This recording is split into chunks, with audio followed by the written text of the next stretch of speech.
नमस्ते। हेलो मित्रों, नमस्कार। मैं पंडित डॉक्टर नागेश कुमार दुबे अपने ब्लॉग में सभी का हार्दिक स्वागत करता हूं।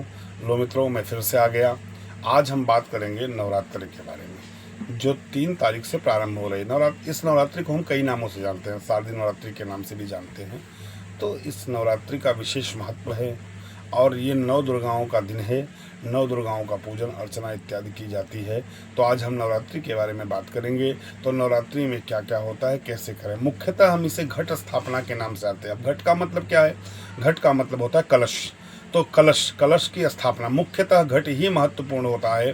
तो आइए जानते हैं पहले हम घट की स्थापना कैसे करेंगे। तो घट का निर्माण कैसे करेंगे, घट क्या होता है और कैसे बनाना चाहिए। तो घट स्थापना के लिए सबसे पहले हमें मिट्टी की जरूरत पड़ेगी। तो मिट्टी ले लीजिए, अच्छी क्वालिटी की मिट्टी होनी चाहिए। चुने उसे, उसमें कंकड़ इत्यादि ना हो, पत्थर इत्यादि ना हो। इसके बाद मिट्टी को अच्छे ढंग से चुनने के बाद में उसमें सप्तधान्य यानी 7 तरह का अनाज आता है, उसे ले लें। जौ ले लें, गेहूँ ले लें और मिट्टी को आटे की तरह अच्छी तरह नमी युक्त बनाते हुए गुथ लें और इसमें सारी चीज़ों को मिला दें। जौ को, सप्तधान को, गेहूँ को मिला दें। मिलाने के बाद मिट्टी को तैयार कर लें। कोशिश करें कि इसे ज़मीन पे ही बनाएं। अगर ज़मीन आपको संभव नहीं हो पा रही है तो हवादार युक्त लें, जैसे डलिया, बांस का डलिया इत्यादि लें और जिसमें हवा यानी इनको ऑक्सीजन भी चाहिए, हवा भी चाहिए, पानी भी चाहिए, तीनों चीज़ चाहिए। तब आपका जौ, सप्तधान, गेहूँ अच्छे ढंग से अंकुरित होगा। इसके लेने के बाद मिट्टी को अच्छे से लगाएं, बीच में हल्का सा गड्ढा करें और अब हाथ में अपने घट ले लें। घट का मतलब कलश को ले लें। कलश को लेने के बाद कलश को अच्छे से 1 दिन पहले धो लें, जिसमें पानी इत्यादि डाल दें। पानी ना सूखे इसलिए 1 दिन से पानी में डुबा के रखें। पानी में डुबा के रखने के बाद घट को हाथ में लें। घट को हाथ लें, उसमें हल्दी से अच्छे से उसको पीला करें। पीला करने के बाद घट को उस मिट्टी के बीच गड्ढे में स्थापित कर दें। स्थापित करने के बाद में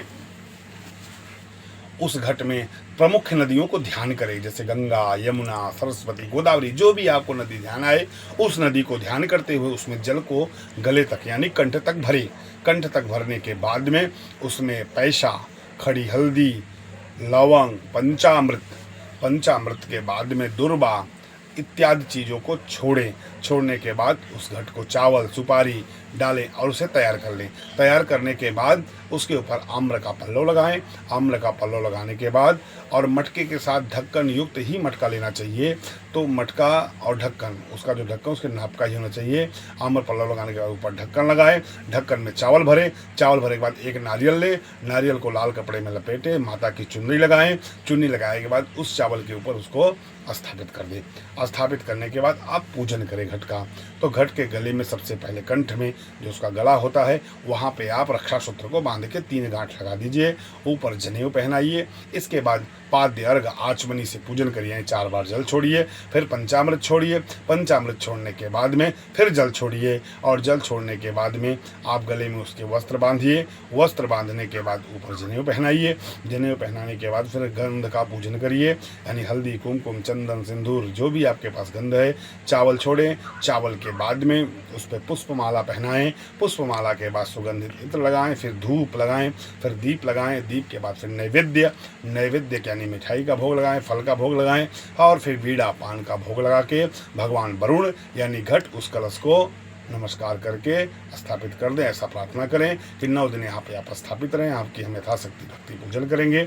जैसा वो जब अंकुरित और स्फुरित होता है उतना आप हरे भरे और खुशहाल रहेंगे। उसका मतलब यही होता है। इतना जल्दी से अंकुरित हो जाता है 9 दिन के अंदर। कितना अंकुरित हो जाता है आपका खुशहाली समृद्धि का वह प्रतीक माना जाता है। तो इस तरह घट को स्थापित करें।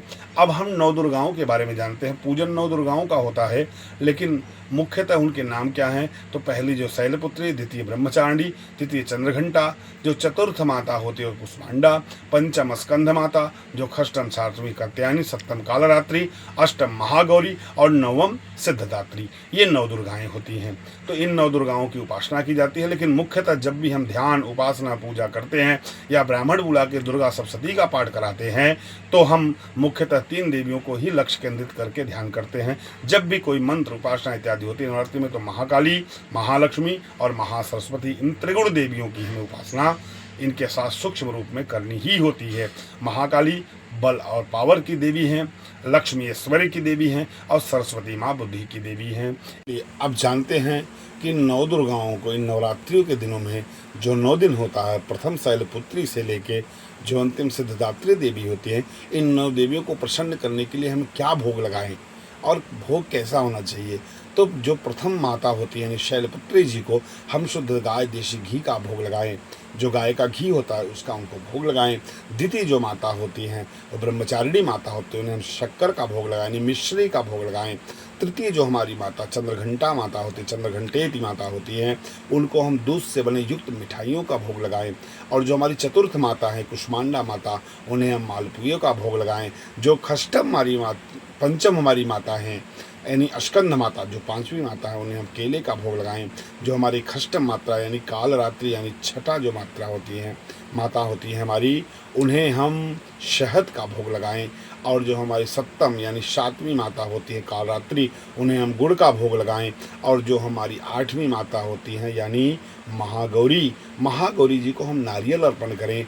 और जो हमारी 9वीं माताएं सिद्धदात्री होती हैं, जो सभी कार्यों को सिद्ध करती हैं, उन्हें हलवा और पूड़ी का भोग लगाएं। इस तरह नवरात्रि में 9 दुर्गाओं को अलग अलग आप रोज भोग लगाएं और जिससे माता आपको प्रसन्न होंगी।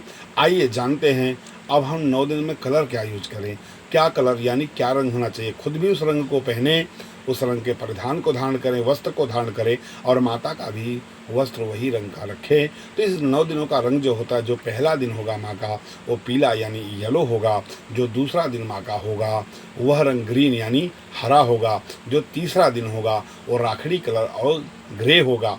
जो चौथा दिन माँ का होगा उस दिन हम नारंगी यानी ऑरेंज रंग के कपड़े या वस्त्र का यूज यानी प्रयोग में लाएंगे। जो हमारा 5वां दिन होगा उस दिन हम सफ़ेद वस्त्र का यूज यानी प्रयोग करेंगे।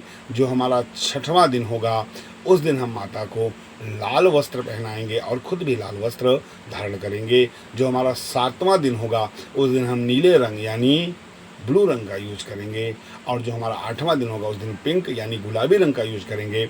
और जो हमारा 9वां दिन होगा उस दिन माता को हम बैगनी कलर और खुद भी बैगनी कलर का वस्त्र धारण करेंगे। इस तरह का परिधान आपको 9 दिन 9 कलर में अपने भी और खुद स्वयं हो सके तो माता को भी आप पहनाएं, जिससे माँ के ऊपर कृपा बनाएंगी, कृपा दृष्टि बरसाएंगी। आइए जानते हैं, क्योंकि इस बार शारदीय नवरात्र का प्रारंभ गुरुवार को हो रहा है, तो माता इस बार का जो वाहन होगा माता पालकी यानी पे सवार होके आएंगी। यानी इस बार माता का जो वाहन होगा, आसन होगा, वो पालकी में ही बैठकर यानी डोली, सवारी इत्यादि पे वो बैठ के आएंगे। इस तरह 9 दुर्गाओं का उपासना करें, जिसमें माँ पे आप कृपा बरसाएं, आपके घर में सुख समृद्धि आरोग्य धन धान की प्राप्ति हो, आप प्रसन्न रहें।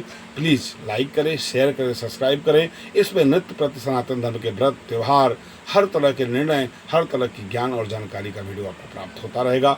धन्यवाद। जय माता दी। ओम नमः शिवाय। हर हर महादेव।